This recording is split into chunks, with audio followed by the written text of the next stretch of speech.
So I want to talk about Shia. Yes, that Shia. Our God and Savior Sam Witwicky. In real life, that could be slander, but in Transformers universe, that's a real deal statement. He even points it out in the third movie. He saved the world twice, and nobody even cares who he is anymore.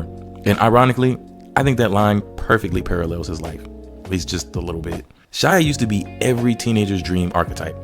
The not so cool guy getting thrust into an action-driven story, then of course gets the hot girl. He was the cornerstone for every summer blockbuster for like 5 years. No Shia equals no summer. Even when he had smaller roles before Transformers and Constantine and iRobot, Shia was still around.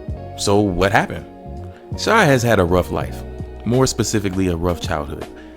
I know it's not an excuse for anything, but it should at least be acknowledged when passing judgment. Because we are not better just because we didn't go through this. Anywho, Shia basically been in and out of trouble since I even stepped foot out of the womb. Personally, I didn't know he was getting into this much trouble before Transformers, so doing this essay was a journey for me as well. Ironically enough, once more, Shia LaBeouf wrote an essay called Era Bleeds Sense, which is where I cross-reference a lot of these facts for the video. At age 9, Shia got arrested under the suspicion of stealing some Nike shoes, which to me is crazy to arrest a 9-year-old over that, but maybe I'm crazy. Later, he got arrested again at 11 for stealing a Game Boy at Kmart.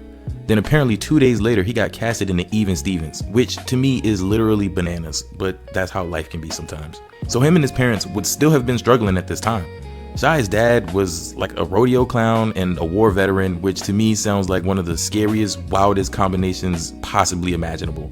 A lot of people who have done some very bad things in history were associated with either of the two, if not both. And I definitely don't blame our brave soldiers either. It's really not fair how they would get thrown right back into society after what must have been an entirely unrelatable experience for any human being. But also, to be fair, PTSD was not widely known or taken as seriously as it is today. Now back to Shia and his timeline. After Shia got casted into Even Stevens, he apparently threatened to stab a neighbor over a dispute in 2005/2007. There's conflicting dates in regards to this specific incident, and they also don't explain why he did this. In 2008, while filming Eagle Eye, Shia LaBeouf apparently goes into the same Walgreens 3 separate times to ask for cigarettes. I'm not sure what the last straw was, but eventually the cops were called and he was charged with trespassing, but the charges were dropped, so that's good. Also in 2008, he was charged with a DUI after injuring his hand and 2 females in a car accident. Although very minor, he refused a breathalyzer and had to have his license suspended. Everything was dropped here as well. Shia was also fined for smoking a cigarette on the sidewalk in Burbank, which I didn't know wasn't allowed. So I guess that's on me. I don't travel a lot. I also think it's very important to note, Shia was still accepted in Hollywood at this point and was not yet blacklisted. But in